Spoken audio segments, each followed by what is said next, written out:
Good morning, listeners, or really late evening on Sunday, since sometimes we drop this a little early. It's the Modern Craftsman podcast. Hope everyone is doing well. What is up today, Tyler? This is a perfect intro. I know. What's Perfect. going on? There's no What is going singing. on? Our Well, singing we could voices sing. are singing voices are hurt right now. Arr. We had a shortened conversation with our guests this week. I hope you guys listen to it, and girls listen to it, and give us some feedback on what you think. We have held off on posting a few of these before, where we didn't really see eye to eye with our guest. I mean, you can make whatever assumption decision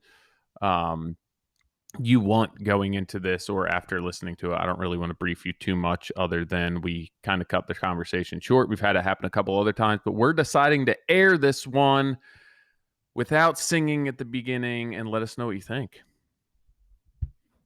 Perfect. Enjoy. Guys, this is brought to you by Duration Moulding and Millwork. Want to speed the completion, improve your curb appeal, and have one less thing to worry about on your next build? Well, consider the polyash moldings, millwork, and sidings offered by Duration. With virtually any molding or siding profile available in a timely fashion, the folks at Duration are real problem solvers. And their beveled siding, stocked in 6 different profiles with either smooth or wood grain face, are a real game changer. To learn more about Duration Polyash products, please visit their website at durationmillwork.com and be sure to follow them on IG. So, Danny, for those that don't know you that are listening, want to give an introduction of who you are, what you do? So I actually do GC work, right? So I think most people just think that I build pools, but we do general construction, design, interior, exterior, the full A to Z. Yeah. And you're based out of? Newport Beach, California, but now we have an LA office as well. So you have a what? LA office as well. LA? Yeah. So you're... If you follow Danny on social media, you have a couple of accounts, but you talk about you travel a lot for your projects. You're doing them all over the place. Yeah. So now we are beginning since last year. So how is that? Is that all related to general contracting work, or because from outside looking in, I see a lot of it is design oriented, and I think is that what you play the role in your company as heavily on the design side? Yeah. So the design side, so I started my career as a builder. So I've been building for 15 years. So we self-perform, all that kind of stuff. About 5 years ago, I dabbled into, I guess, the design part. So when we go to a different place, we still play almost like a more like a pro. I think the term is more like what's that called? The clients. Like an owner rep? Yeah, owner's rep, yeah. So now that's kind of what we play. We go in as the owner's rep with the design, we hire a GC, things like that. So that's kind of what our roles kind of evolve into, where we say, okay, now we're more of, helping you to manage a whole entire project, but I can't be there every single day babysitting, subcontractors. So that's kind of where we're kind of transition our roles into, yeah. How have you shifted? How have you shifted from a GC to an owner rep? So now I don't do the construction, right? We just hired the GC. Right. So why did you switch from that? Too much headache in the contracting end of it? Did you find that you were able to make more money, less headaches going the design route? No, well, first of all is the distance, right? Like I can't manage projects in Florida, I can't manage projects in San Francisco, I can't manage projects in Vegas all at the same time. So and also I don't know the building codes down there. So what we found out was, the clients still want to hire us, but they still want us to kind of carry through the execution to the end. So that's kind of the best way that we came up with. Because sometimes, and this is based on my personal experience, I used to build everything for designers. And there's always things that go wrong, right? It's like they design things that no one could build, right? They're like, how come it costs so much? when the general contractor gives a bid and they're like, well, what the hell, right? Like, why'd you design this? So I think just being the designer part, there's still a lot of decisions that get lost in translation. So let's just say if I did a remote design, give it to someone else to build, it just doesn't come out the same way if we actually go and still, manage it, right? So that's kind of how that kind of happened. We tried giving people remote design. We tried just selling our design work, but it's not as valuable as if you could carry through the whole project. So I'm pretty sure, I mean, you guys deal with that all the time, right? Designers, they design stuff. I mean, it's like architects. Architects, they do a design, and then they have construction admin where they still come in and have the weekly meetings and make sure that the scope and details are dialed in. So that seems like that's more of where you're at. Yeah. Owners reps are going to be, I feel like it's a different animal, Nick. Okay. What's that? Maybe our different. An owner's rep is slightly different. Yeah, maybe that's a different definition. But yeah, that's kind of what we do. We go in and we still make sure everything gets carried out, just not on the construction side. But since we understand construction, it helps speak the language a lot easier. Are you still doing? Yeah, good. Am I still doing? Are you still building at your local spot? Yeah, so you're still GC and that stuff. Yeah. So we still build locally, but it's getting to a point where this year I need to pull out just because, as of right now, I have almost 100 projects on my list, and just it's too much. Which ones are active?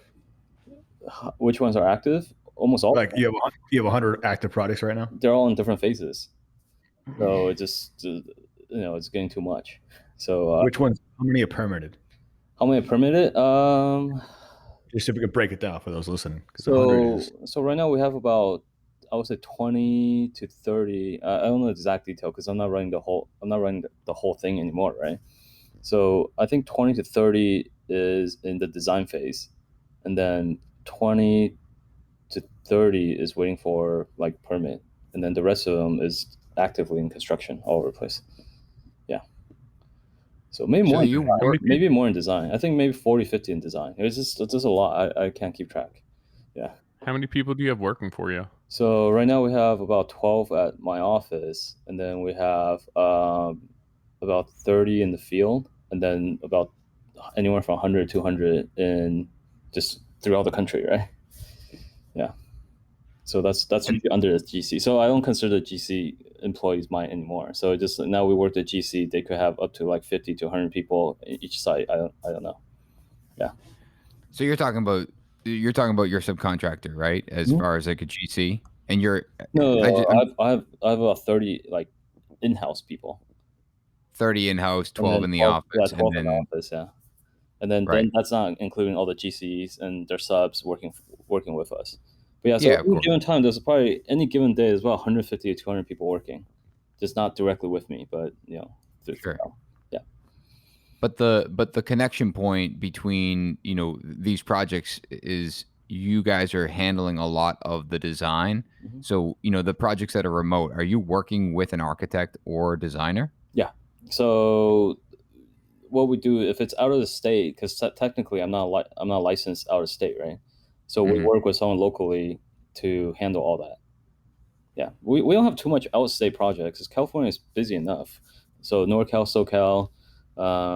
So we have San Diego, Orange County, LA, and then San Francisco. That's a bulk of my projects. And then we have a couple in Vegas, Texas, and Florida. So those we work with local people, and then they have their own architects or whatever, but we work remotely with, or we find them one. So, yeah. So clients coming to you for a project in Florida, and you're kind of facilitating the team, and then managing the expectation between actual execution and the design side, but actively working on the design. Is that accurate? Yes. So as far as a lot of stuff going on. Yeah. I mean, why in that situation, why do you think people are coming to you and hiring you if you are not licensed in that state and then they're hiring a basically supplemental or separate architect at that point. So somebody else is at some level has their hand in design, and then a separate contract. What are you bringing to the table? Because for me, I see that'd be a tough sell for my customers, and then or even just thinking in my own shoes. I don't like that many people involved, so my head is kind of spinning with. No, so the benefit is they deal only with me. I deal with all the rest of the people. But if you're out of state, right, and you're now relying on people who know that environment and everything else, I would imagine that it's got to be difficult for you to have a full grasp on that project if you don't know the market, you don't know the area, you don't know the code. What it seems for somebody in Florida to hire somebody in California to use local people, to me, that I could call me crazy, but that doesn't seem like it would make that much sense. Yeah, it just depends. We do have clients that don't prefer it that way, but a lot of my clients they work like that too. So the key thing is working with the right people, and I think that's really the point. And also allows everybody to do their job, because kind of like you guys deal with clients as well, right? I have a lot of contract, and especially when I was fully just pure contracting for like generals and stuff, I don't want to deal with the homeowner because that's like a whole nother job. So pretty much I deal with all that. So I deal with that. The job. Yeah, that is the job. So not another job. That is the only thing that I care about. So then I find the people that don't want to deal with that, and I mean, it makes I'm the person that's dealing with all the phone calls and whatever, right? So, let's say East Coast, people text you at 11, it's only 8 o'clock here. So it's not too bad. So, I mean, that's so far, I mean, that's why we haven't expanded that much out in the East yet. So all my jobs right now is within 1 hour flight. So if there's something really bad happens, I mean, I could get there within an hour. So Texas, Florida, that's all kind of new territory that we're testing. So yeah, it's funny how you describe it that way. Yeah, I just interviewed a kid the other day, and I was like, "Hey, what do you think about the business? Dealing with designers and architects and clients." And he's like, "Yeah, some of it sucks." And I really, I judged that candidate a lot on the words he said. Yeah. And Benny, my partner, was there, and he's just like, we walked away going, "Yeah, we look at it like the designer, client, architect, that whole group is a challenge, and we accept it." Not phrase it as that's the suck part. So I find myself being surprised in this conversation that this is the angle that we're going down, because it's the client end of it, the client facing end of it is a challenge. It's one of the biggest challenges beyond getting paid and executing. It's right up there in the top quarter of what we have to do. Sometimes it takes the majority. I mean, it's the toughest part, and also dealing with different types of people. Screening out clients. It just, I mean, we seem to be doing really well. So everyone seems to be doing very well on social media, but we're getting into the nitty gritty, like trying to figure out, like for us, like Nick said on every podcast, I want to build the craziest, coolest shit anywhere. But then we all figure out that once we start vetting it out, it's almost impossible. Like, how do we it's hard enough to control what's in our backyard, in our back pocket, for Christ's sake, to then take it 100 miles or an hour flight away from us. Dude, break it down. Tell us the secrets, so that way we can all start working on the state. No, I mean, there's really no secret. It just, there has to be. I'm asking it. I think the secret is we play. I mean, it's just, we've been in everybody's shoes, right? So we've been in the designer's shoes, the architect's shoes, the builder's shoes. It's just understanding of what everybody's needs and want, right? As a builder, what I hated was when a designer gives me stuff that I can't build, right? It's like, how the fuck do you build this? I'm sorry, I don't know if you cuss. It's like, that's what we do, man. Yeah, okay. They give us stuff that's impossible. Yeah, we are called a craftsman because we make it happen. But so if it was easy, then they could get anyone to do it. But so someone calls you from Las Vegas. Yeah, walk me through that next step. So a client calls you, wants your design. Yeah, I want to hear the sales pitch. Yeah. Oh, so sales pitch is, okay, what we do is we sit down, say, okay, what do you want to do? And this is the key part. So this is what probably 90% of people don't do. What is your budget? If they don't give me a budget, I turn it down, right? It's like, I don't know, right? If you don't know, I don't know, right? So I think that's really. Well, I mean, I had this conversation yesterday that we could design to a blue in the face, but we need to design to a number. Yeah. Right. Otherwise, our ambitions and our ideas go crazy. So I think that's how we're able to do this very successfully. Is I make everybody give me a number, right? It's like, if you don't give me a number, let's not waste time, because we control the design and the build part. I mean, we could. So that's the beauty of it, because we do the design and the build. We could pretty much design within any budget that's reasonable, right? Obviously, someone says, I want a $10,000 kitchen, but I want to make it look like 30,000 or 500,000. I can't, right? But if someone says, I want a $100,000 kitchen, or for 70,000, okay, yeah, we could help you with that, right? We could use the better materials. So we're playing. It's like a balancing game, right? It's like, versus when you have a designer and a builder independently. Designer is going for the design, builders going for all the the best material. There's no push pull. It just, everybody's trying to. There's a lot of headbutting, right? So I think for us, the easy part is if we control both angles. Okay, if to get a $100,000 kitchen to a $70,000 kitchen, okay, maybe we use on sale items, right? On the design side, we say, okay, let's go buy order stock. Let me go negotiate with my reps. So we're playing balancing. But when you have just designers, they see that.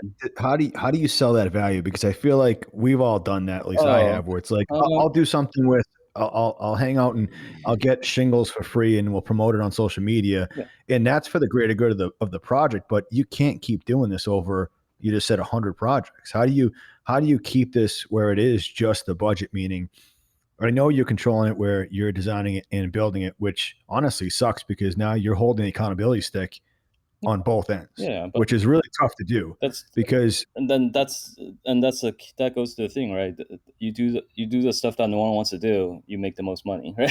So that goes back to. Well, I think the other part is you promised a $70,000 kitchen that was supposed to be 100. The only way you can basically, dilute that is through quality, or going with a C team or a B team. No, there's tons of ways. You just have to be really creative. So tell me. One way would be, I mean, appliances, Home Depot, no, Craigslist. So like, I just did a shower. I mean, I bought slabs at $300 a slab, porcelain slabs. So I bought, it was a 10 shower slab. We just went and picked out $300 porcelain slab. There's no quality issues. There's no nothing, but it's $3,000 versus if we bought $2,000 slab, right? So now we're at 20,000 versus you were at 3,000 versus 20,000. I saved $17,000 for my client. Does that make sense? It's just because we're playing the designer and the builder, right? It's like, okay, I don't need to pick out $1,500 slab or $3,000 slab. Or we recently had a client pick out one slab was $30,000, and I was just like, well, why do you need to spend that much money, right? You could use this money so much better somewhere else. So we're playing almost like a consultant, where it's like, okay, hey, you only spend the money that you only spend, but there's certain things that I can't cut quality on. I can't say don't use a cheaper waterproofing, use a cheaper framing foundation or whatever, right? I can't cheap that, but you could cheapen on the material, because the material at the end of the day, I mean, you guys probably seeing it, dollar tile versus $50 a square foot tile, right? At the end of the day, what is the visual perceived value, right? If that $1 tile is going to look the same as that $50 tile, that's the money saved, right? So, because a lot of builders, they don't play that role because they're not designers, and most designers don't look out for their client because they don't care what it costs. Danny, let me try to break this down, and I want to touch on two things. So it sounds like your key here as a builder and designer, or a design build firm, right, is that someone's going to approach you, wherever it is, in Newport Beach, Vegas, or Florida, and you're going to say, all right, I appreciate you reaching out. I want to know, before we continue this conversation, I need to know what your budget is. Yeah. Danny, my budget's $1 million. I want to build a backyard. I want to do a pool. Yeah. So all right, that's a realistic budget, and you're gonna start designing to $1 million price tag. No, so now go ahead. So the same thing with a bathroom. You're looking at a bathroom, and you're going to do an interior renovation on this bathroom, and their budget's $45,000. And then they start, you're gonna bring them an option. They're not telling you, hey, I want to use Neolith, Calcutta. You're coming to them saying, hey, this is what I can do for $45,000. here's how I break it down. I'm buying slabs for 300 rather than 2,000. You know, you're bringing that option in there. You're trying. I think what I'm trying to get to is the fact that you're trying to eliminate the back and forth, where it's like the back and forth for design, where it's you're guessing, right? designing something within a budget, and they're high, and you're hopefully being hired based on the fact that you've done these other projects that look a certain way that they like. So for here's where I'm trying to put the pieces together, and I kind of want to break it down from what my perspective. What I see, and this is, and we talked about this on last episode with social media, how social media does this weird thing where it can portray things that we don't necessarily, isn't everything we are. And you know, for you, like I look at what you post, I think of you as the guy in California building epic backyards. And you know, and then I follow I forget the account that you post all the memes on, but then I also see the design, right? But then you're starting, like I look in your website, it's all these crazy backyards. Like I think you've alluded to some of the cost of some of these backyards, and that's really interesting. Like that's a huge, I feel like especially in California, there's a huge market for that. But then you're talking about doing a shower and, you know, or doing interior renovation. How is that being brought? Like why expand into that and rather than focus on like the backyard projects? Because we're doing the whole entire house. So I don't just go and do one shower. So if someone calls me and say, hey, I want to do one shower, we don't take it on. It's usually the whole entire house. So that's exterior and interior. So what, I guess where I'm like, why expand beyond, you know, why expand, going back to what Tyler had asked, like, why are you expanding beyond California, where it's, I feel like that there's a market where, you know, again, just at what I see is like the backyard, like the backyards, the pools, things like that. What is the appeal to expand beyond that scope of work? Well, and expanding to an area that is more difficult to manage without being on site? So right now, one reason is permit, right? If I do a job here, sometime right now we're running into 1 year lead time. Right? For a permit. For a backyard. For anything, it's just you cough and you need a permit, right? So if I go to Houston, literally, and this is how it began, right? I go to Houston, I'm like, hey, how long is the permit for a swimming pool? And they're like, oh, what? We just pay a fee and we start tomorrow. So that blew my mind, right? I was like, what? I'm designing these projects that's gonna take, you know, 1 year to get permit versus I just designed the same type of project over there, and I could start tomorrow. So how did you get that Houston client? Well, it's social media. So you and does the budget equal out? Yeah, for them, yeah, because I feel like Texas is cheaper for everything. I mean, I wouldn't even know how to come up with a budget for another area or to ask that question, because I wouldn't know what I wouldn't know what $1 million would buy in Texas versus where I am. Well, this is the beauty of social media, right? You guys need to know something in California, you just DM me, right? Then I would just tell you guys. So vice versa. If I need to know something in New Jersey, I just DM you guys, right? That's Tyler, how much for a pool, bro? I guess I feel like that's how social media works. You gotta utilize it. Yeah, but let's use this Houston as an example. Yeah. Let's dig into like this Houston client. Let's walk through this. You posted something on social media. You want anyone in the Houston area? No. I don't seek them. They seek me. Okay, so someone reached out and said, "Danny, I like your pools. I want to build one in Houston." Yeah. So let's walk. Can we walk as much as you can divulge through that process? Let's say, okay, so let's role play, right? You guys say, this is gonna be good. Yeah. Cool. I'll be the wife. Yeah. Yeah. No, then I said, hey, I would like to have both party present, right? If it's just one person, I say no. I don't know if John's this way to me, so I'm just gonna put my arm around him right here. Is this working? It's working for me. So what I'll say is, okay, what are you looking to do? So I'll make them send all the details to it. Like the please send me your plot plan, what type of style you're looking for, you know, all the amenities. If you're looking for a fireplace, you know, what are you using the backyard for? and they'll send me a list, they'll send me the plot plan, blah blah. I say, okay, what is your budget for what you want to do?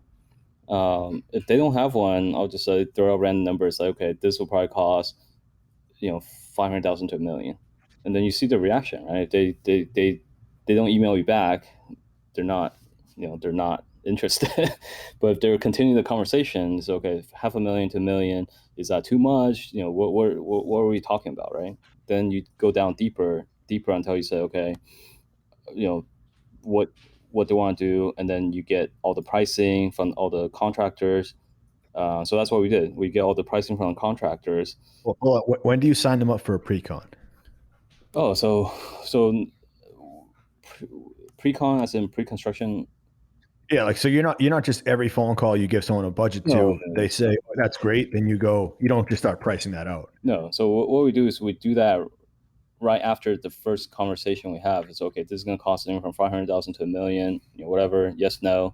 If you guys are interested, we send you a design contract, sign that, then then we go all. So my sales process is very quick. It's one phone call. I know. I just breezed right over it, and I got lost. I know. That's why I'm trying to break it down. So you sign up, and that percentage that you take at design or pre-con is what percentage of the overall build? Like is it like 10 grand and we do a design, or is it a bigger chunk because that is kind of the meat and potatoes of your value? Usually it's about 10%. So I usually tell my clients the design fee is going to be 10% of the build. Yeah. And you're handling all the contracting for this project in Houston. So the pool guy that is likely somewhere in the Houston area, you're contracting him. Yep. You're hiring him, paying him. No, because that's illegal, right? So I said, this is what I'm doing. Why is that illegal? Because I can't contract in Houston. I'm not a contractor in Houston. No, like you've hired him to do the contracting, and the client's paying you. No, the owner pays them. Okay, so you're making the 10% for design fee, and is there a management fee on that? No. Like how are you? Like what's I'm not managing it. You're not managing it. You're just handling the design for the project. It just depends, because if it's just a pool, I don't manage it. But if it's like let's just say this live Houston project that you have. Yeah. How is it? It's just an outdoor project, so we're not managing it. So this particular project is strictly design. Yeah, we're just design, and then the management part will just be we're not managing at all. It's just like if someone hires you guys to do electrical, I mean, do you guys take it on? Just refer it, right? No, we manage it. No, I mean, if we're something that's like really small, let's say someone and those are jobs that you guys don't take, right? Say, hey, I just want to switch on my countertop. Do you guys take that? I see what you're saying. You're saying, you would just refer it. You would refer it. Yeah. I got you. Yeah. So maybe I'll design for you, and just I could say, well, how did we get from $1 million backyard, to a simple electrical project? No, I'm saying that if someone calls you and say, hey, I just want to switch out one outlet, you don't go and charge a management fee, right? But that's not what you're doing in Houston. That's why I'm confused. Well, that's what it's like to me. Building a pool is like one trade. So when it's only one trade, I don't get involved that much, right? So are you doing a project when at the beginning we've talked about managing jobs that are an hour away from you from a plane ride. Yeah. So obviously I picked I picked Houston, which might Houston, be wrong. I guess Houston's bad, but let's do a project, let's say in LA, right? Okay. So in LA, then obviously we could manage it. So we hire our own people. We have our own people that go there, and they take care of it. So that's only when it's in California. Yeah, because Houston and Florida, like I said, it's new. We're trying it out. It's not like we haven't done like 50 projects out there, right? Yeah, no, I understand. Yeah. I guess the whole premise behind this conversation and it's super interesting when people branch out beyond their neighborhood.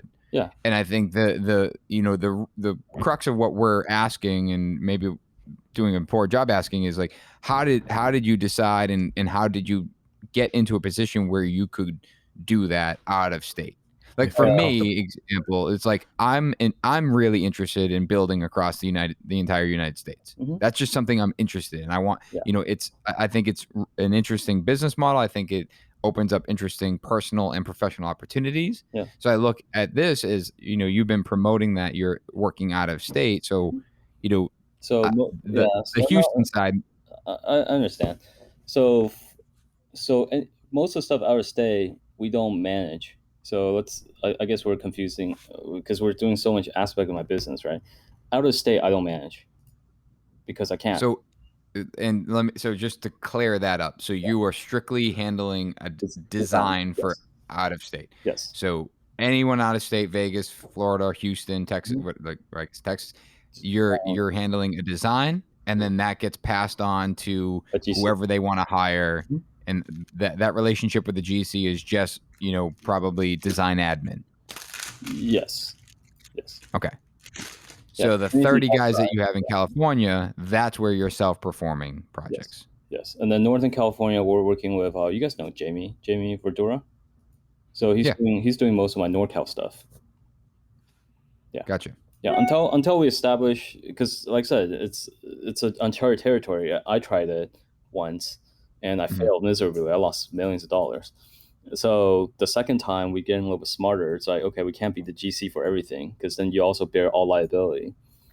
But at the same time, looking at, there are even bigger GC firms where they are building, stuff worldwide, right? How do they do it? It's just subbing out, right? They're handling the construction admin part and they're subbing everything out. So we're trying to take similar approach, or just try to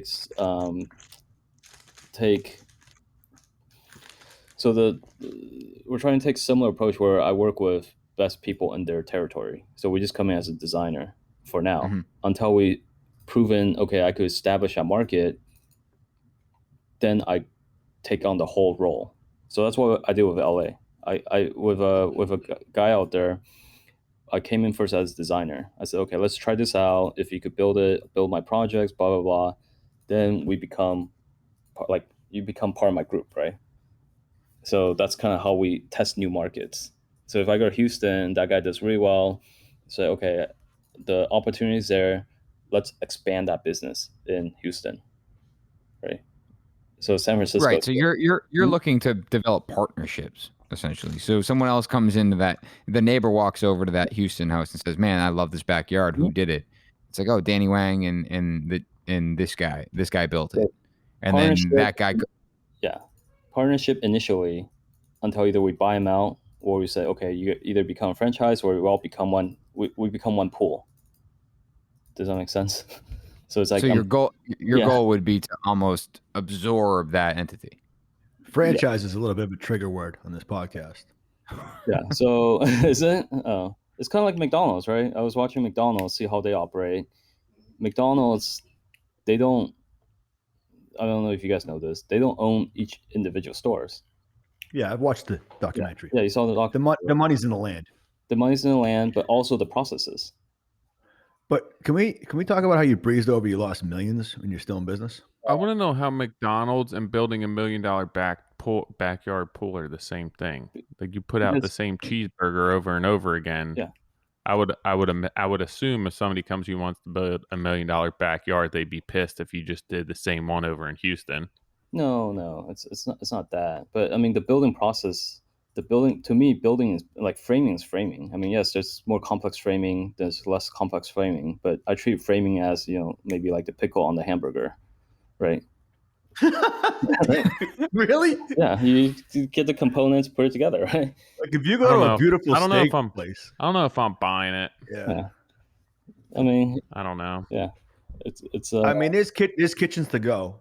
Right. And they're all over the U.S. Yeah, I get you. Their formula is there, but it's such a drowned down version of what we're talking about. It's something that's repeatable. Yeah. Like that's the whole point of it. It's repeatable. The tasks are repeatable. There's no deviation from that. It's standardized. Yeah, but you don't get like a custom size. If you want 37.5 inches, you're getting 36 with an 1.5 inch filler. Yeah, you're not getting 37.5. And that's what it is. And I would imagine if you're into the custom pools and the custom backyards renovations, that But can you guys hear me? Whose fault is that's a 37.5 whatever? Whose fault is that's not a custom size? That's a standard size. That's just what happens when you franchise. Like what franchising and what you're basically advertising on your Instagram, I would say, are two different things. No, like to say franchising is not what we're doing right now. No, but that's the eventual. I wouldn't say that's the eventual goal, because that's not. I think I was talking to someone. My eventual goal is make prefab homes, right? So I saw these all over the place, but the reason is there is no, and that's how I lost millions. I tried to repeat this process once, and it's not repeatable. So the downfall was everything is too customized, right? And that was my fault. So what isn't that what I just said? Yeah, but that's why we've been through that. We've been through that failure, right? So now we're trying to retune that process so we don't have the same issue. Yeah. So you're not looking to do custom backyard renovations anymore? You could, but you could break it down to a simpler way to do it. But then that's not a custom backyard renovation. Well, I mean, custom to me depends on what's custom about it. Tile, different type of tile, right? It's not repeatable. It's a one-off. That's why it's so expensive and it takes so long. It would be the same thing as you could go buy a Ford Mustang car, but then to get somebody to restore a vintage Mustang, it's a custom process. It's a one-off process, and that's why it takes long. There's nothing repeatable about that. Yeah, but there's certain aspect of it is very repeatable, right? And this is, I think we had a conversation, is when you have a shower is shower. I mean, the only thing you have to do is slap on tiles and make it work.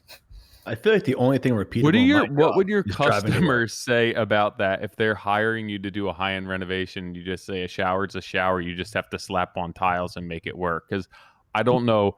At this point, I'm like, I don't know who's hiring you. That's what's confusing me. What I see on Instagram and then what you're saying now just seem like two different things. No, I mean, at the end of the day, right? A kitchen is a kitchen, right? The customization part is there. Yeah, you can have different colors, whatever, but it still has the same similar components.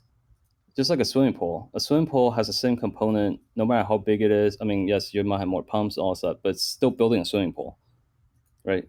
There's no the custom will be the I feel like there is. It depends on the grading. It depends on where the light is. It depends on where the sun comes up. It depends on what the coping materials, what the weather's like when you go to shoot at that. Like all the rebar's different. It's every single pool. To say that a pool is a pool, maybe there's the similar trades that go into it. But if it's a custom pool, like why would people even offer anything other than one pool if it's just a pool? Because building you just go to Costco and get one.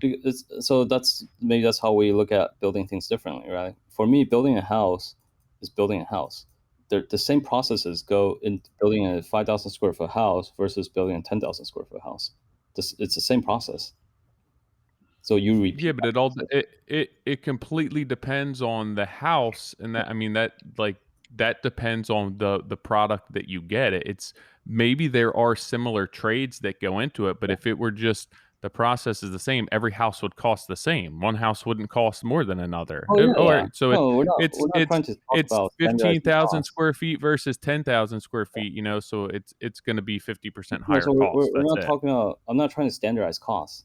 I'm not trying to say we're going to build this for the same price all over the place. Yeah, it's going to cost differently, but the process of it is the same, right? I'm not talking about trying to standardize $200 a square foot home, right? I'm not talking about that. I'm talking about because that's already done. We already have Toll Brothers. We already have Pulte. Right. So we could just copy their playbook. I'm talking about, and they call their stuff custom too. Yeah, I'm talking about the whole process. To repeat that, well, it's going to cost what it's going to cost, but that process where you could take it from A to Z is very, very rare. There's not a lot of people that could do the A to Z route. But you're I guess so, and I think this is the process, not the. But that's what it. All right. So what about your process is different than the guy down in Houston that designed the pool to that neighbor? You know, like say it's John's Pool and Spa installed the pool down in Houston, and next door some other designer designed that pool and he installed that pool too. What benefit would John's Pool and Spa have for you to absorb them or buy them out? With you're saying that you're looking to be able to sell the process in which you accomplished that backyard. Well, if it's just a pool, it's harder, right? Because pool is just one trade. All right, let's then go to what whole renovation, right? Yeah, what is your? Let me ask this: what is your ideal project? Like, what if you said every day this is what I want to do? What would that be? Personally or businessly? Business. I'm talking. I want to get to the crux of like what process are you looking to a whole house, either a whole new build or whole new renovation. From interior exterior. Is that your phone that keeps beeping? No, sorry. I think that's my. Sorry, that's my text message. Oh. So you're looking to be able to create a process around in which you build an entire home and then partner with people to execute on that. Yep. Anywhere. Yeah. So what is the what's the value prop there for anyone to buy into that? Like, what process are you going to simplify for? Say you said, "Hey Nick, I want to buy NS Builders. I'm gonna sell you. This is what I sell you, and this is how it creates a successful endeavor for the two of us." Yeah. So what is that? So I think, I'll give you an example, right? I don't know how much volume you guys are doing. If I came in the market and say, "Hey, here's $20 million of business. Do you want it or not?" That's end of story, right? Do you guys want it or not? So it's just volume. No, it's not volume. So bringing $20 million of good business, right? People want to build the craziest things that they want to build, and on top of that, the benefit is now I'm vertically integrating myself through the whole entire process, right? I'm through social. And this is what benefits from social media. Now I could buy a range as a dealer, So I'm my own appliance supplier, right? So I said, "Hey, let's team up. I'll give you the business. I'm gonna get you all the wholesale pricing on everything. Now it's a win-win proposition for everybody, right? Because you're making more money, doing less work. Why not? Right? Simple as that. So let's use a physical example. Let's say we do a kitchen, right? If we do a kitchen, here, let me mute this. If we do a kitchen, let's say what are all the components in the kitchen? Appliances. Let's say $100,000 kitchen, right? Appliances is probably what, like $40,000. If I'm making money on the back end as well, and I'm bringing you the client, and you're making the money on the back end, why not? Why wouldn't you? Right? It's not something that it takes scale. It all depends on the design. Yeah, it takes on design, but let's just say if you came to me with that, I would want to know what the products look like and who the clients are. Yeah. So obviously, we go through that first, but then let's say, okay, I went through the client, I got everything detailed. I know exactly what the tile layout is, all the appliances. No, I'd have to meet them. Oh yeah, I want to make sure I'm not getting in bed with an absolute psycho. Yeah. So so nice thing is we try to do that initially. So we try to do that for our people that we work with. That's like trusting someone else's measurements. Yeah, it's never gonna happen. So that's you just gotta learn how to trust people, right? So yeah, right. You guys have subs. If this is Shark Tank, I'm out. No, it's not. That's what I feel like. There's a point where you could scale. I believe there's a point where you could scale enough where you could pay. There's enough money in it to carry this process out, right? It's this process. It's like McDonald University. You have to go through it. I'd be so pissed if I hired you to do my custom house or backyard, and then you told me it's like McDonald's. Why? Well, will you care if it wins a bunch of awards? Nope. Exactly. Right? Why does it matter? As long as it gets done and wins awards, gets done with the right quality. But you don't feel like the conversation is very convoluted right now? Yeah. That you can jump from awards to McDonald's and multi-million-dollar products to kitchens. Yeah. That's how my mind works. I don't know. I'm not. It doesn't, for a client base, for a designer. Like, do you think, I got I got an argument with an instructor at my college back in the day where I was doing small bathrooms in Jamaica Plain, and I was also doing new construction in Norfolk, Mass. And I was like, I'm physically doing this. And my instructor, my teacher was like, the person that wants the brand new home in Norfolk doesn't want the guy doing a bathroom in Jamaica Plain. And I was like, no, but I'm physically doing it. Like it's happening. Like we're doing it. And as I got older, he's right. Yeah. And it's been forever since I said it to him, but it's like, there's a certain caliber, like the people going to McDonald's per se are not the same people that are going to the Frisco's. Yeah. So or let's not use McDonald's because I think that's. Well, you did. So I'm going off your lead. No, I think we're going McDonald's based on the processes. But let's say you use Fleming's, right? Fleming's has steakhouse everywhere, right? What is it? Fleming's Steakhouse. Oh, Fleming's. Yeah, Fleming's, right? So let's just use Fleming's. How are they able to scale throughout the country? Didn't you say that you're doing owner's rep work as well? Yeah. Like you're getting hired to be an owner's rep? Yeah. But so I think when we're talking about me, it's not me personally. Because now I think this is where we're getting lost. That makes more sense. Yeah, I don't know, man. I've been lost since the beginning. No, you got to really break it down for me. Because I'm thinking that people are hiring you to be an owner's rep, and I'm like, how long are they keeping you on board for? Because right now I feel like I'd just be like, all right, next owner's rep, get them in here. And I think this one's not working out. And this is one of the biggest reasons I don't show my face, because it's not just me. I'm not doing all this myself, right? I have a big team, right? But I thought we said it was you. No, it's not just all me. Hey, someone, rewind. Me as a company, or me as me personally. Dude. Yeah. I think you've totally confused me. No. I don't know. It's not. What's your name again? I'm not doing it personally. Who are you? I'm not doing all this personally. Who am I talking to right now? I'm Bruce. Bruce? Like, I have no idea what's happening right now. Yeah, because I think you're getting confused talking to me as a person, and then also I'm getting confused is me talking to a person or I'm talking as a business. So we need. I just got way more confused. I've never been confused about talking about my business and who I am, and because you guys are talking. Because are you guys mostly just one person or two people? What do you mean? I mean, I'm only one person. Yeah. I can't be more than one person. We got a team of 7. I think everyone's just one person. Yeah. So that's the difference. Is I'm not talking. So when you guys are talking to me, I'm talking about me as a company, not me individually. Yeah, I mean, we speak with a bunch of people who run pretty big businesses, but they're not in multiple trades, right? No, but they tend to have like they tend to have the processes, their description, their game plan, kind of their business ethos in order, where I don't feel like I'm talking to my 4-year-old about their business and I'm like, wait, what did you just say? Yeah. Because you just went from like backyard renovation to owner's rep to working in different states managing, and then you went back to now we're not managing, we're just doing design.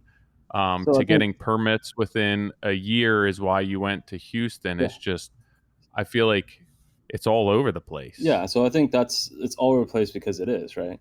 So I don't know what that means. Because we're doing like I don't get. I mean, other than your social media, like if and it probably is coming off as me being a huge dick, but I just feel like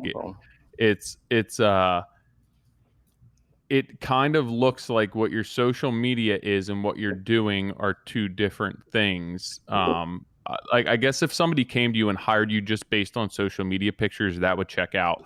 But I can't imagine these people wanting to get these high-end renovations coming to you and then dealing with you and being like, yeah, this is a really good fit right now. No, so like I wouldn't want somebody who was all over the place managing my $1 million backyard renovation or my $3 million home construction and then belittling the construction process, saying it's all repeatable and framing is framing. It's the pickle to the hamburger. Like there's at framing stage. Well, that's one of the most important parts of every project.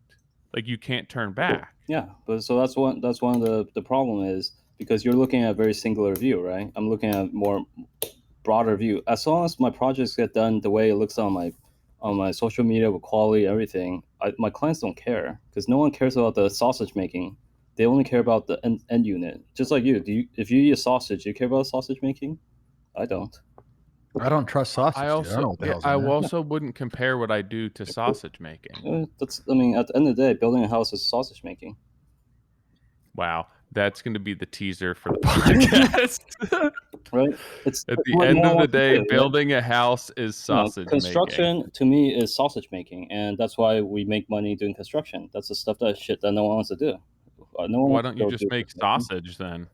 Well, because sausage doesn't pay as much as construction, right? So, but at the same time, so right there, you just emphasized how difficult it is. Yeah, it's difficult, but then you relate it to how simplified you can make it. Yeah, you can. Right? Yeah. So how do you do that? How do you make a complex? Do you have any employees in your building right now? Yeah, they're all right next to me. There's a guy standing behind him. Bring him in. He's right there. I will bring him in. Bring him into the convo. What's that? Yeah, and then another one with 2 other people. I want to know how it is working for Danny Wang. Oh, that's what we want to know. But Danny has to leave. Yeah, no, it's okay. No. I mean, that's just the way it is, right? It's just, I mean, I'm not trying to belittle. It's just we're trying to make a complex process into a very simple one. So when my client asks me, so this is what social media is, right? On social media, you see the process, you see whatever, right? You see the finished result, and that's what is the most important, the finished result. Versus but how do you figure out? How do you prove the value? So when you go to McDonald's, we're gonna go back to McDonald's. Yeah. They charge you $3 for a meal. Yeah. I don't know. I've been there forever. Yeah. If they were to charge you $475 for that same meal, you would tell them to fuck off. No, I mean, not that's not necessary. You would be like, there's no value there. There's no value. Not if they say, hey, it's limited edition, whatever crap they could pull out the marketing, right? They got the monopoly thing. I don't fall for that shit. Yeah. My point is that it's how do you sell the difficulty of said project? Mm-hmm. And I know we all try and simplify it. And the reason why we try and simplify it is to control the risk. Or to make more money. Yeah. But hopefully both. The goal is you control the risk so there is profit there. But but right now you guys are only controlling one aspect, right? You can't control. You're not controlling more. If I'm controlling every single stick, nail, are you guys designing as well? Some of them we are, yeah. Yeah. So when you design, deal the code, that's when you control the whole. So your design stops at the desk, correct? No. So when it's off the table, off his screen behind you, and it's done, and you've gone to permitting. Yes. How does the design process, continue off that screen? How does the design process? Yeah, meaning how are you ensuring that? The creative if you're controlling everything through design and then you're handing off the design to somebody and you're not controlling through execution and completion, then how are you controlling everything? Well, because we know how it's built. So, another simplifying way is Legos, right? Legos. You put Lego. How do little kids put Legos? The value in Legos is the directions, right? How does little kid? How does my 5-year-old put up like an 1,800 piece Lego? The directions. Yeah. So I mean, if I know how to build, you could give them a bag of 1,000 pieces. You can build nothing without the directions. Yeah. So that's what we're valuable, right? We're the direction to the final project look, right? I mean, they could hire other people, but I mean, how many designers you guys work with that will give you a Lego instruction set? No one. Right? No, but if you're hiring a designer who cares about their design, they're typically there through construction. But the only difference, they don't know how to do it, right? They need you. I don't need a builder. I don't need a designer. I do it all in one. So I could write. Yeah, but you just said that all you're doing is design, that you're not a GC anymore. No, we still, that's different. I mean, I think we have to talk about different aspects, like different territories and different aspects, because it's too much. It's too many, right? He's general contracting within his neighborhood. Because we're talking too many territories. But outside of California, he is design only. Mm-hmm. So, but But the thing is, I still know how to put it together. So the direction is what we give to people in Houston, right? But at that point, how are you, like, where's the value after it's designed? You hand them those Ask one of the other sausage makers how they're watching over the design after you guys submit it for permitting. Mm-hmm. What are they doing to ensure that your design gets executed the way that you intended it to? If you ask a sausage maker, I mean, constant feedback. I mean, if they have a question, they call and ask us. Yeah, but where's the quality control? Well, the quality control lies within the builds that we work with, right? Like I thought you had complete control of what? The quality of everything. You said design has complete control. No, so let's break it down to different territories, right? SoCal, yes, we have control over every single item. NorCal, we have control all the way to. I mean, the quality also we vet out people that have been in business for a long time, right? So quality is wherever, they've been in business a long time. I'm not gonna go there and change their quality. They've been proven to do a good job or good enough job. Also, we go and verify that they do a good job, right? I'm not gonna go to a job, walk in, and the paint line, the crown molding is all messed up. I'm never gonna work with this guy, right? So also we have to go QC their job, initial project list that they send us. So let's say with Jamie, actually I met Jamie at one of your events. So with Jamie, we did a lot of back and forth, went to look at a lot of communication, asking the questions that we think is valuable for the people that want to build our projects. We just have to trust them at that point, right? I don't QC his projects. I QC all the projects in Southern California. Does that? Yeah, I think when we talk, we have to talk about different locations, or else it's too confusing. I feel like you do that on purpose. No, we have been talking about different locations. No, so we have to break it down. So let's say Florida, I'm only doing design. I don't bring up Florida. I don't QC. Well, just bring up the ones that you're controlling when you drive out of that office. So that's SoCal. That's all the projects in SoCal. Yeah. So you're the GC on those. Yeah. So what's funny? So in the beginning of the podcast, you said that, you're known for doing the pool renovations, right? Or is that how Nick described it? So that was done on purpose, right? That was done. My son loves you. Like, this is going to be a tough podcast for me because he loves you to death. Oh, He's like, no way. I love his before and afters and all that stuff. So you put on the before and afters, and that really did well with social media content, right? Yeah. And then, so why would you, again, I'm trying to understand it. Like, if I was really good at that end of it, why expose yourself to more of the industry? Why not? It's because people are asking that. They want the demand. They want you to do interiors. Why don't you just stick with the pools? Like, out here, there's people that just do the pools, that just do hardscape, and they crush at that. Yeah. It's a specialty. So why expand into full house renos and new construction? Because they're also part of because that's what I started with.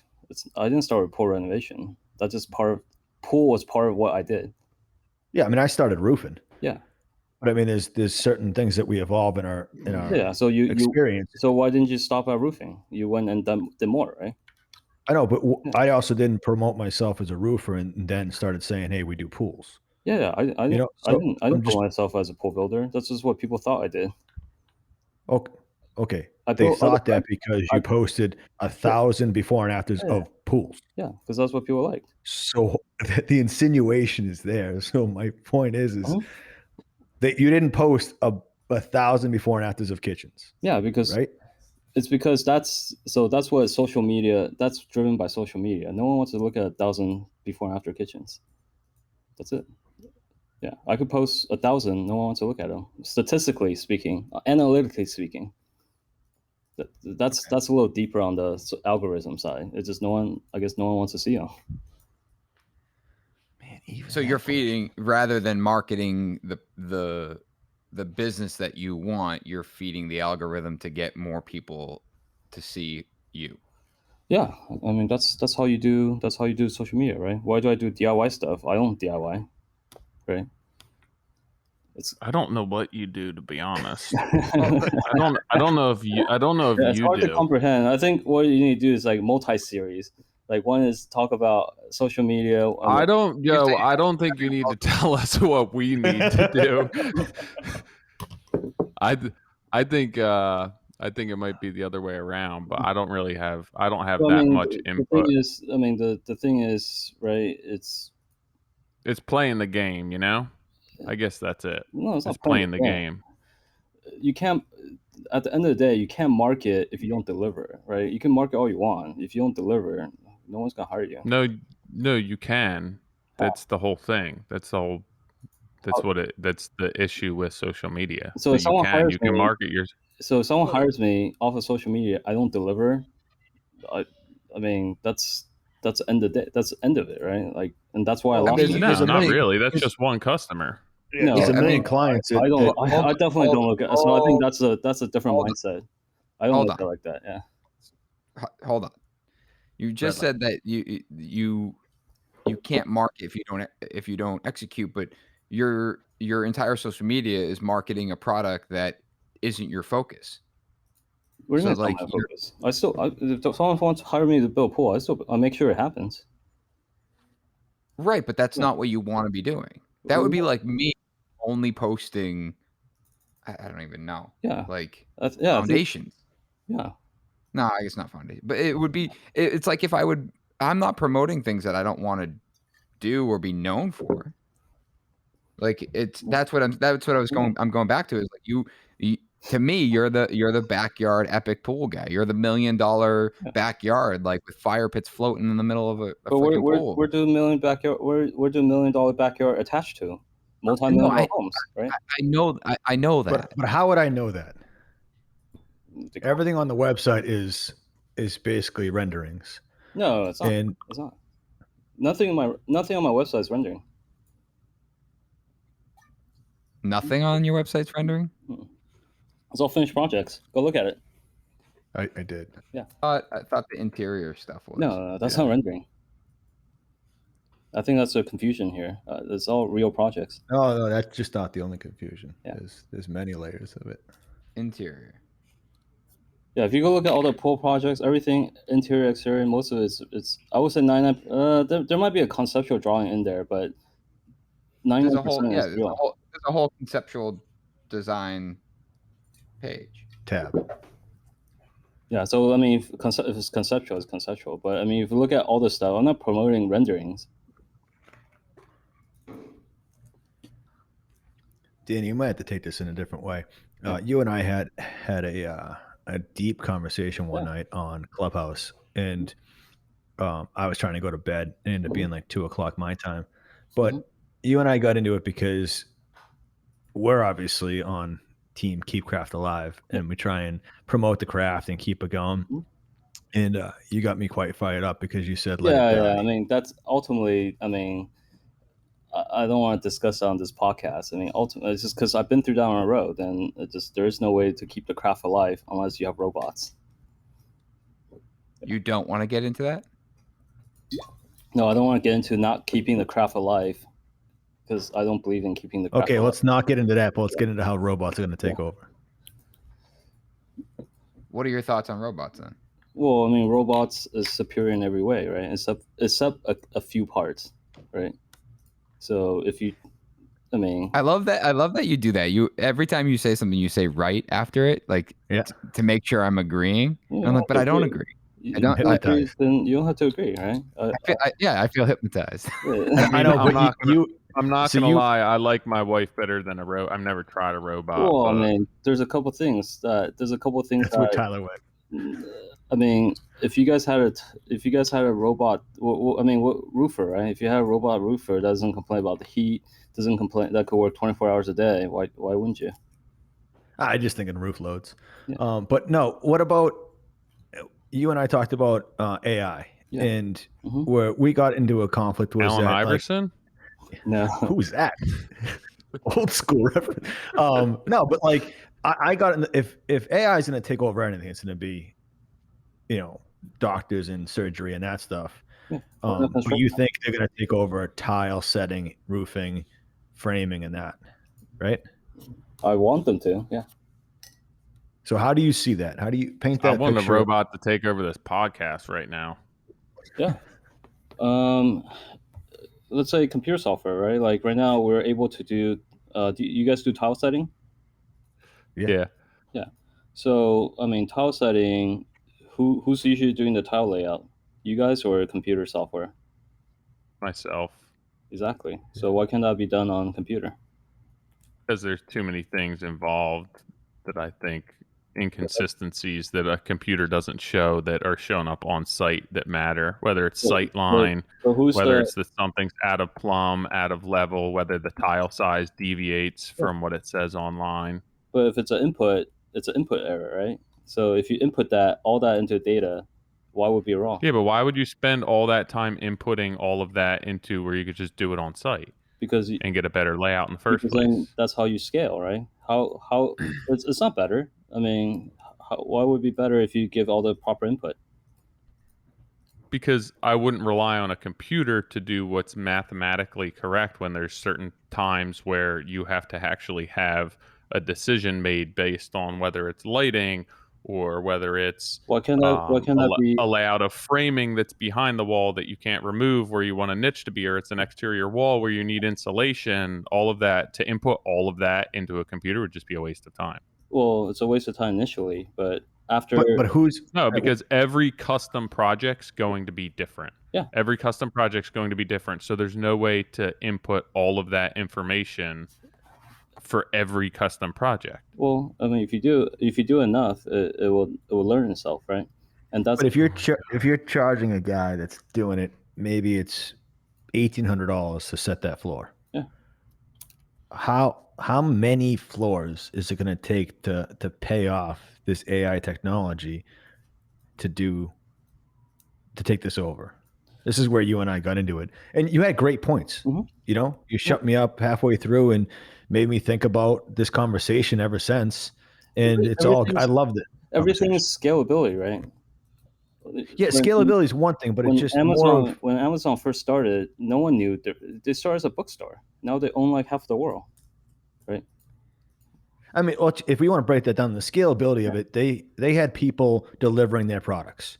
They had subbed that portion out, and then they said, you know what? The better way of controlling this is we're just going to hire our own delivery. Exactly. And we're going to capture delivery, and they're going to do all that. Yeah. So where does it start? It starts with customers, right? You acquire the customers, pretty much you could do wherever you want afterwards. And that's the same thing with social media. We acquire the customer. If they want us to build a car, we go fucking build a car. If they want us to build a house, build a fucking house, right? But you think that instead of investing in the youth and teaching them how to set tile, you think that's it's a waste? No, it's not what I think. It's what the reality is, right? How many times have you guys hired anybody that's under 20 recently? Yeah, I got 2 guys. And then out of how many people? I don't know. 500? 40? Exactly. 40?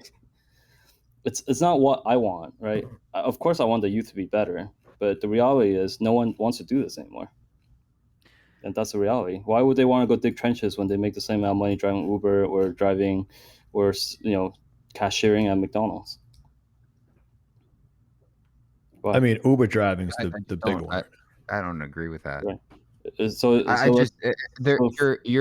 You're going toward, like, there's way more to this industry than digging trenches. Well, yeah, we're framing. Of course, like Cat has technology now where the excavator runs itself. You don't even need a guy in the machine. Yeah. Yes, things are going to evolve, but it's and here I am, like I'm very much of an advocate for technology and innovation, and John and I have kind of contradicting thoughts on this sometimes, but right now I'm way on your side here, John, where it's like it's not about the fact that everything is going to be replaced by robots, in my opinion. No, everything. They can't do everything. Like, they can't handle clients, right? Right, but yes, there's going to be automation. There's going to be things that replace the monotony in this trade, but that doesn't. I don't think that should take precedence over, creating a good life in the trades. Because I think that one of the main reasons that people don't want to be in the trades is not because it's hard work, because it's looked down upon. Mm-hmm. I mean, That's what I don't know. I don't have that. I don't even. I think that's more I a don't. personal thing. Yeah.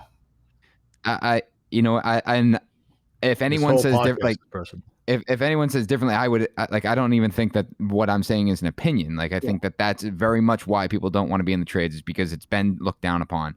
And now I do think that there's this shift where it's like it's becoming quote unquote cool again to work with your hands, and it's cool I do agree with to that, be yes. crafty and things like that. I where agree with that. Yeah, I also agree with that. But it's so it should be supported.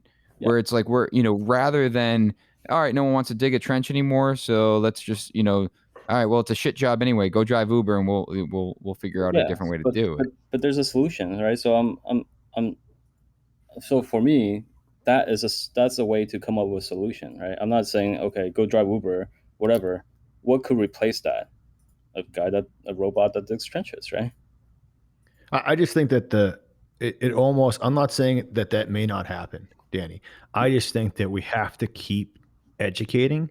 So when it does happen, there's people standing that are controlling these things that have an idea what the means and methods are that got them there. Yeah, Minecraft. Because without that, it's completely it comes down to repeatable tasks again, and I don't think that a lot of our customer base want homes that are built off repeatable tasks that are controlled. So here's the thing, right? That's not your clients, but if you go to your client and say, hey, I'm going to deliver you a very well built house, all that stuff in 6 months versus a year, what would they pick? No, I don't think that if their timeline or the budget is the most important thing, yes. But if somebody wants a custom house, that's not their biggest priority. They want something that's handmade. Well, they want something that's they want something that we're generalizing here once again, and the generalization. You can build cars in a factory, and there's a million of those cars because it's a repeatable process, and you can take the people out of it.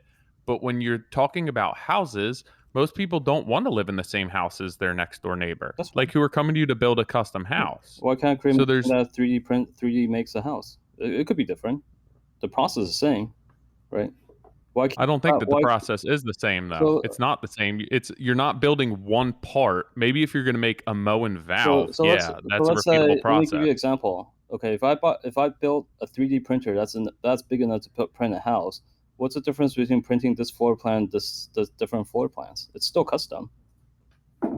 I'm taking the process out. The customability, it could be custom, right? What about those people that are printing cement houses? They could print. You want 5 rooms? Okay, I'll print you 5 rooms. What's a cement house? It's they're replacing framing. They're printing. It's a 3D printing cement house. So they but isn't cement just like one of the parts of concrete? Yeah. So, but they're actually printing it so it becomes. So they're just using it with cement. There's no concrete. concrete. There's cement becomes concrete. So no, cement's just a part of concrete. Yeah. Cement, water, and aggregate, and whatever other admixtures. So you come to me, you say, okay, you want a custom house. Let's say I build a 3D printer that prints you a house. That's different than your neighbors. Is that custom? No, it's just a house. I mean, to you guys. I think to the general public. No. It's if that thing has XYZ printed out. Yeah. This is the problem. What you've just done. You also can't go through that entire thing, John, to print a house and go through every single detail and get it framed and say, I want this window here. I want this window there. Let's change the tile layout here. I don't like that tile. So I would say no. Why not? Because you wouldn't be able to go through and pre-build that entire house like that. Why not? I could pre-build a house on my computer with anything that they want to change. Why can't we? So then what happens when you put that house where it is and the lighting's all wrong based on where you have the location of the windows? We don't. I could simulate the exact time of the day where the light comes in. But that's still not the same as real life. A simulation isn't real life. 99%. I mean, it's gonna get to a point. I mean, I could have sex with a simulation or with a real person. It'd probably be 2 completely different things. But maybe you and I are different. Tried it, it's better. What? What if you tried it and it's better? I don't know, man. Right? I know. I agree with Danny on this. Right? I don't like my wife anymore. Okay, I didn't say that. But Ready Player 2, I love that book that just came out, and that's what they did. Like even drugs, they gave you the ability to have the same drug and without having the side effects. So it's all, I don't know. We're getting sidetracked, but I think. No, but the thing is, this is what we're talking about, right? The crafts. Yes, I'm all for keeping the crafts alive, but the problem is the market is not supporting that, right? You could say, yeah, they want to be looked down upon. So it's I think 10 years ago, you didn't have people on social media showing how well and successful they are. You know, from 10 years ago when I was in this business, or even a little longer, every single contractor I knew had a wife beater on and had a pickup truck that was falling apart. And since then, it's completely changed. You have Patterson Homes, who's built an absolute empire, and you're like, I can look up to that. But do you know why it's changed? Lay it on me. Because the supply of people that want to do this has dwindled. Right? 10 years ago, when I was in the business, I could call 100 guys to my job site. Next day, they'll show up. Now I could call 100 guys, one person will show up. Yeah, because do you think that that's you calling them, or that's indicative of the industry? It's supply and demand, right? No one wants to do this. Or it's because everyone's a GC. I feel like people just aren't picking up their phones. I feel like that the market itself. So there was a thing about the whole skilled trades gap. I feel like Nick is very uncomfortable with this conversation. Well, there was a whole skilled trades gap. The problem is not enough people in this industry say no. Yeah. So now everyone's a GC and everyone's a builder. So you're taking a market pool that was not growing. Mm-hmm. And then now everyone's a GC. Everyone that was a carpenter for 2 years is now a builder. And now there's not enough people out there to do it. You have 100 projects on your list. And then I think you should probably have 20 because there's only enough people to do what you need to have done. Yeah. To do 20 projects. Yeah. So, you're like everyone else taking on 100. No. So now we scream and go, hey, there's a trade skills gap. No, you need to say no more. Yeah, you do. Until I do agree with you. The right people are there. And that's how I lost a lot of millions the first time. I didn't say no. We overcommit. And then the market can't back it up because we're not educating. So it goes back to what I was saying before, is that you want to make money off an industry that's there. And I think you owe that industry the 800,000 followers you have to kind of help instill the skills. No? I do. But I'm looking at a 20, 30-year point of view. I could be as realistic as I want, right? But the bottom line is, in 20 years, it's going to be very difficult for someone to say, I want to go pick up a hammer and dig trench, right? Danny, did you go to school for design? No. Do you have any formal training with design? Nope.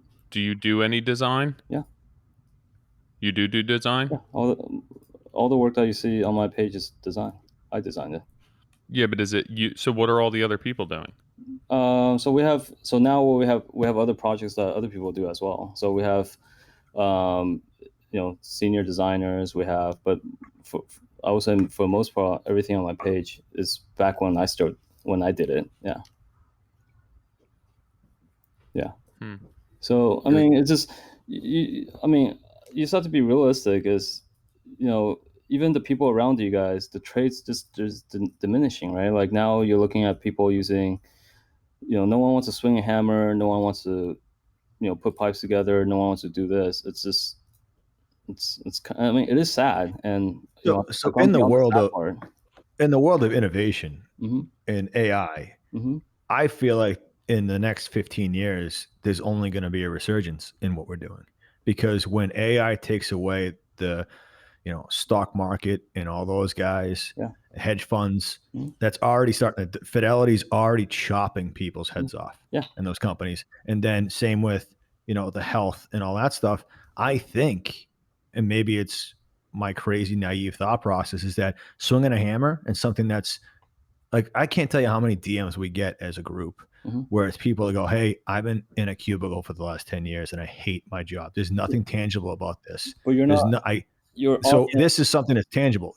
Digging that trench, like my son and I did a deck this weekend. There's no one teaching our kids. Danny, do you have any kids? Yeah, I have kids. Yeah, there's no one teaching us, teaching those kids what work really is. You know, and then you're looking at YouTube stars that are making multi-million dollars, and they're like, that's the look. Yeah. So how do we instill for our kids, you know, hard work and ethic that we have?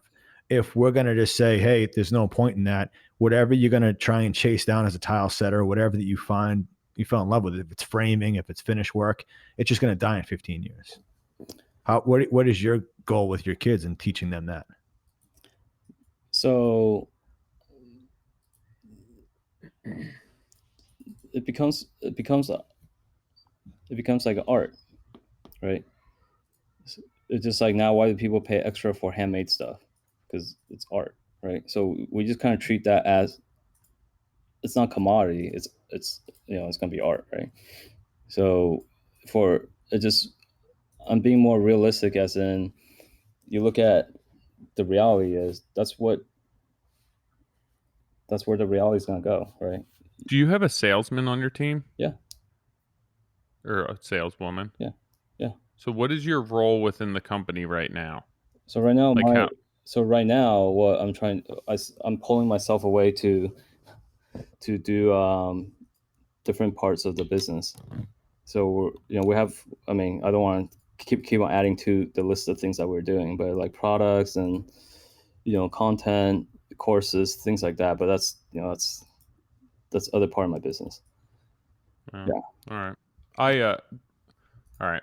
Yeah, I know. I mean, it's the same thing, right? It's the people that are DMing and reaching out, and they're very niche market. But if you go on the street and you poll 1,000 people, you say, "Hey, do you guys want to swing a hammer and make a living?" No one will say yes. I mean, not. If you ask them if they love their job, what will they say?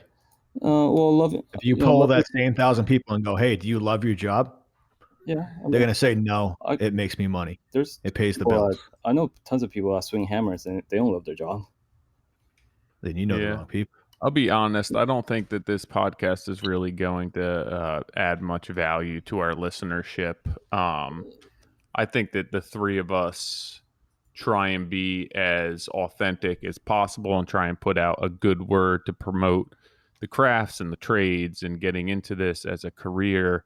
Trying to be as transparent as possible about the hardships of running a business, about what we do, about how much goes into it on a personal and professional level, about how important design is, about how important customer interactions are, about how much self-worth this industry has brought us, how it's provided for our families, and how, we are looking to be as authentic as possible and kind of convey who we are and what we do as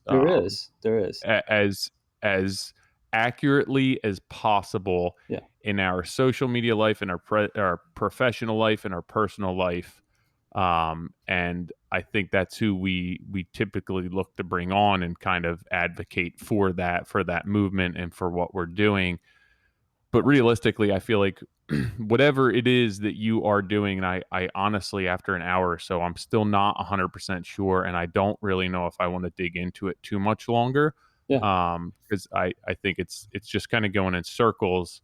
So if there is anything that you think you want to add that's going to be of useful information or content regarding your business, what you guys are doing, anything like that, I'd say here's your shot. If not, I'm probably going to wrap it up at this point, because I don't think that there's going to be much value for anyone here, because it's going to be a tough listen, to be honest. I just think it's all over the place and nothing. It seems to me it's smoke and mirrors. I mean, it's not smoke and mirrors. It's just, I've been down that road, right? I mean, you have to look at. So this is how I transition my mindset from, and this is what social media does, right? You have to transform yourself as, instead of calling yourself a builder, you're pretty much like an artist now. You're sculpting things, you're making things. Yes, that's very, very good. And you should sell yourself as that, right? If you sell yourself as that, perfect. Handmade stuff, blah, blah, blah. If you say, I'm going to be a builder of all things, I mean, I'm personally not going to paint a picture of myself as something that I want to be sold as. I think that I'll let my actions and my work, do that, and people can choose what they want at that point. I'm not trying to market myself to hit a certain customer, a certain job type. Again, I'm trying to be authentic, so I'm looking to market and get a customer base based on what we do, but I'm not looking to kind of attract people by flaunting it's handmade, this, that, or the other thing. But so it is, right? Because so let's do a reverse role. How do you guys sell yourself? I let my work typically sell well, ourselves. How do you see framing? How do you see piping, framing if it's behind the walls? I show everything from our jobs. But the thing is, how many clients actually understand the value of that? A lot of them. That's the customers that we get, because we basically tell them and explain to them what's different about what we're doing and how important all that stuff is.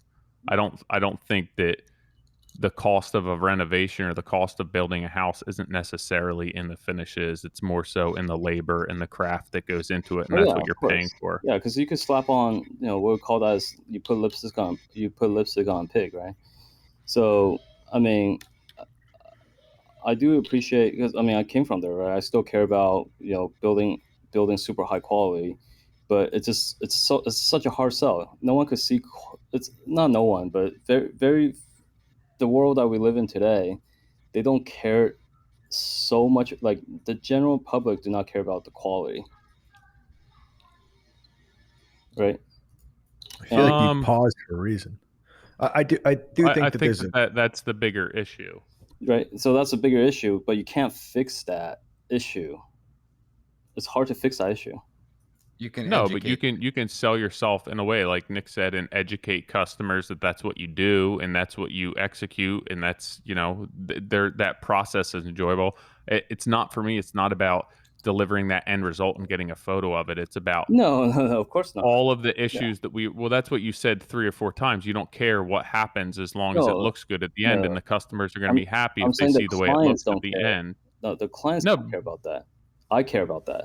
The client. No, the client. For me, the client experience is the biggest part of a job. If I walk through a job, or I finish a job, or I spend 6 months at somebody's house, and they're not happy with it, but the job's a knockout, that's not a win for me. I'm not happy with that job. But because I care about the customer experience. Yeah, but when your customers are used to owning everything and they could afford, they're not happy. So I can't control that.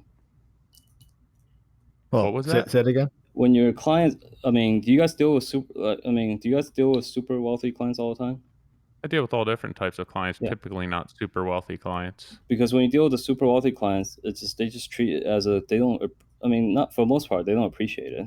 They just want to get it done. So they don't care about your hardships. They just want it done. Quality, everything is expected. So I think that's one thing that, and I get question asked all the time is, I love to do $1 million pools. They can't handle some of the other type of elements that come with building $1 million pool. It's not always about the building. It's about, there's bunch of other reasons too. So those kind of hardship, I could show those kind of hardship on my social media, but it's not real life, right? It's like watching the Real Housewives of, whatever city that they put it in. It's like drama. So it just, we could promote. I do promote. Good work ethic, high quality work, but a lot of that's not appreciated at the level that we're at, right? It's expected. All right. Yeah. So that's something that, maybe that's where we differ on, right? Not really sure what that has to do with anything, but if that's your takeaway and that's what you want for the podcast, like I said, I don't have too much more at this point. I think it's might be time better spent doing other things. To kind of rope our listenership into this, I don't know what it's necessarily promoting. I don't think it's what we stand for. I could speak for myself. It's not what I stand for. So yeah. No, I'm not. I don't want to put this out there and promote this conversation, because it's not what I do. I don't think I see eye to eye with you, which is fine. I don't have to, but I don't really want to advocate for what you're saying and what you're doing. So I'm going to limit the amount of exposure there. Yeah. So, I mean, it's one of the things that, I've been down that road, and I don't want to say I'm a cynic. I don't see how this, I mean, you could keep the craft alive, but something's going to replace it. Yeah. All right, man. Well, thanks. Yeah. Thank you, guys. Yeah. Appreciate you coming on. Yeah. No worries. Guys, we're curious about your feedback on today's conversation. So hop on to Instagram, shoot us a DM. Let us know what you think about just kind of where Danny's coming from, where Tyler, myself, Johnny are coming from. I think it was a difficult conversation. I was uncomfortable. Nick was very uncomfortable. They should post it. They should post if they agree with the situation or what their take is. Yeah. And we'll repost it. Realistically, we've ran into this issue a couple of times, and we've cut the episodes or not aired them. But it's a lot of our time that we put into it, and we record and everything else. And it does. It kind of shows another side of the industry that we may be shedding a light on. So, and if anything, I mean, hopefully it brings here I am trying to be diplomatic. You can find us on Instagram, guys. Yeah, let us know. All right. Let's see if we have any reviews to read this week, because we have asked you guys to hop on iTunes, drop us a 5-star if we're doing good, and we will read some of your reviews. We're not reading the crappy ones, because if you get on there and leave us a crappy one, well, that sucks, man. Yeah. You could have gone to the survey. Yeah, could have gone to the survey, which is linked in our bio on Instagram. June 20th, Guy, motivating and insightful. Love the pod as always. Insightful, informative, but Tyler's voice is... Wait. Dude, we already heard this one. You trying to rub it in? I guess so. My God. Geez, 2 weeks in a row, I lead this podcast just down in the dumps. Well, I still don't know what aberrant is, but no new reviews this week. What? All right, guys. Yeah.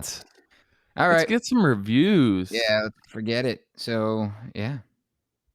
Oh, well. As always, guys, this podcast is brought to you by Duration Moulding and Millwork. So listen to this. The folks at Duration are doing something unheard of in the economy, and thanks to increasing production volume and production efficiencies, they're actually lowering their price on the beveled sidings. Who does that? Yep. With other products, taking multiple price increases and having availability issues, you'll experience none of that with Duration. More importantly, you'll be using the best looking and highest performing beveled siding out there on your build. To learn more about Duration Polyash products, please visit their website at durationmillwork.com and be sure to follow them on Instagram.